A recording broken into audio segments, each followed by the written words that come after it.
Good morning.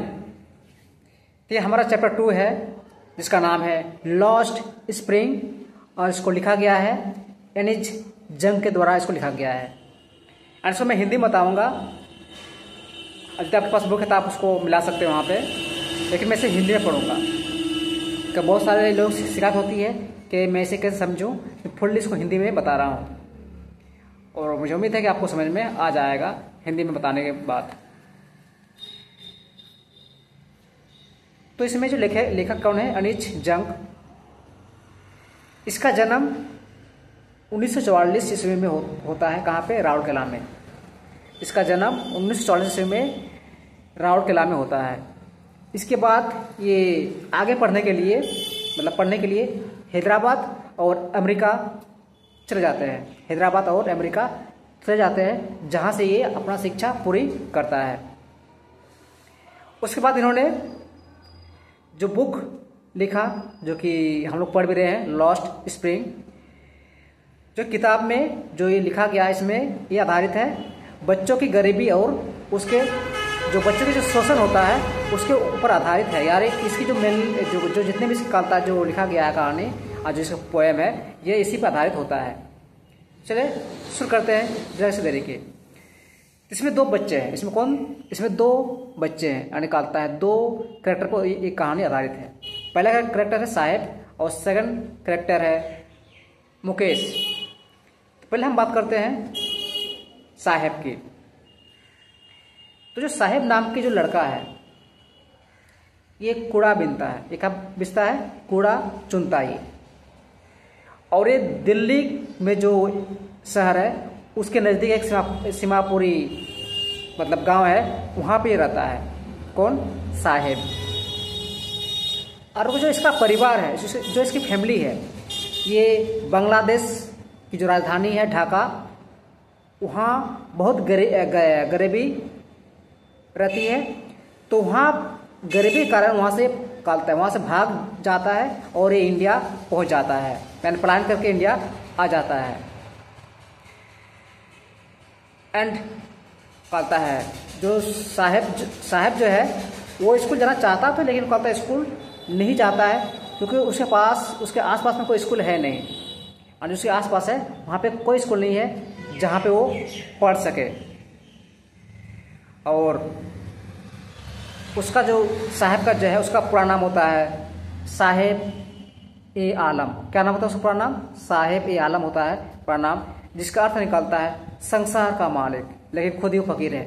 संसार का मालिक, लेकिन खुद एक गरीबी में फंस गया है, यानी जी रहा है जिंदगी। पर उसकी हालत उसके उल्टा है। पता है भाई, उसका हालत उसका सिर्फ बिल्कुल उल्टा है, लेकिन वो संसार का मालिक है उसके नाम के अकॉर्डिंग में। देखते आगे क्या होता है ये कि सच में संसार का मालिक बनता है कि नहीं बनता है।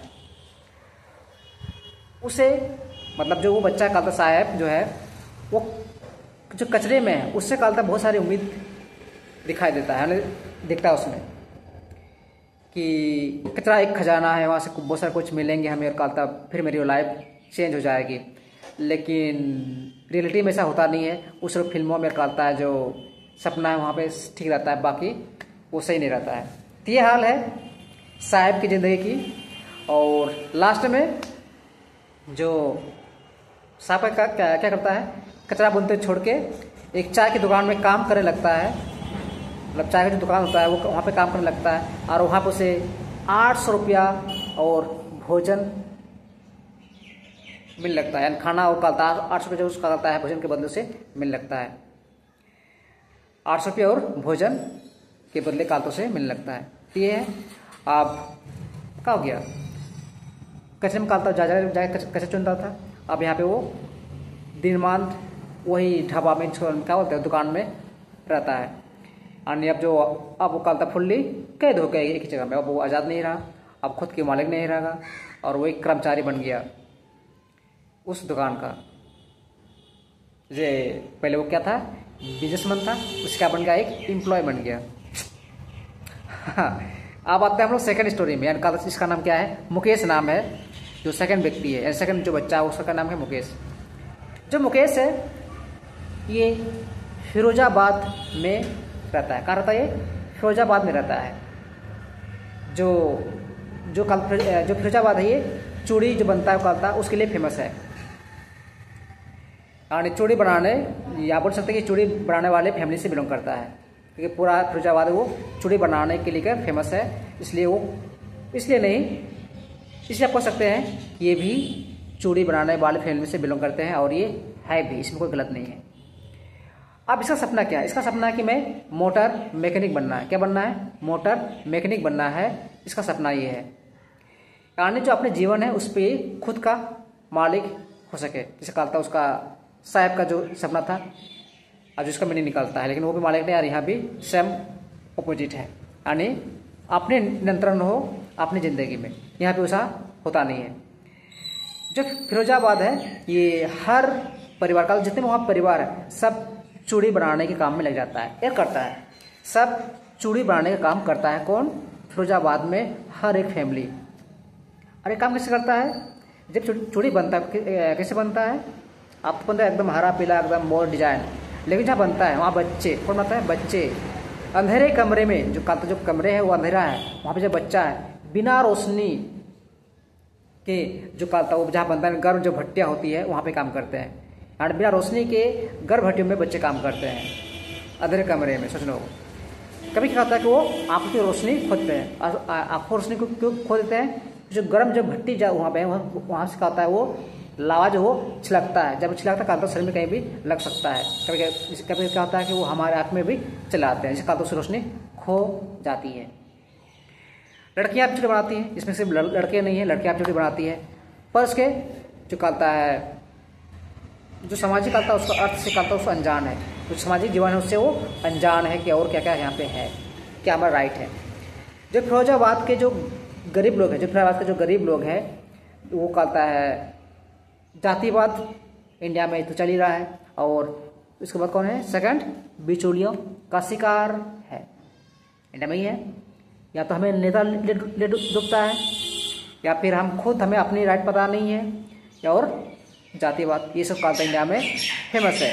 और ये होता है, कहता भी हो रहा है। ये पता नहीं इसकी एंड कब होगी। जब हम लोग सीखेंगे अपनी राइट और कल तक एजुकेशन लेंगे तो हम लोग शायद मेन लाइन में आ सकते हैं, नहीं तो चल रहा है। तो यहाँ पे सेम वही काम हो रहा है। कहाँ पे? फिरोजाबाद में। और ये शोषण से कभी काल निकल नहीं पाते हैं। ये शोषण नहीं से कभी निकल नहीं पाते। कौन से? बिचौलियों और जो जातिवाद, उससे निकल नहीं पाता है।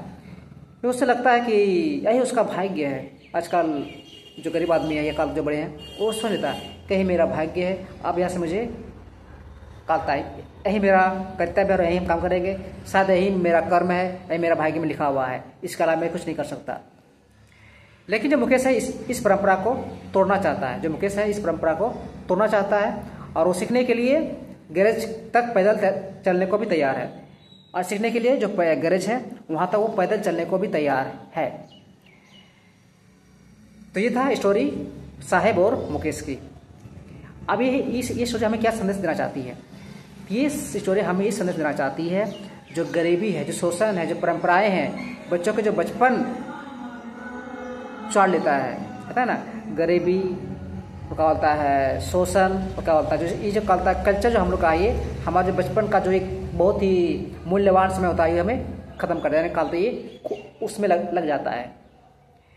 फिर भी कुछ बच्चे हैं जैसे मुकेश को कहता है साहेब, जो कि सपने देखने का साहस रखते हैं, लेकिन वही बात है फिर वो फंस जाती है। तो लेखक जो कहता, जो राइटर है अनीश, चाहता है समाज इस कालता शोषण चक्र को तोड़ा जाए और बच्चों का कहता है उनका खोया हुआ सपना मिल सके और उसे वापस दिया जाए।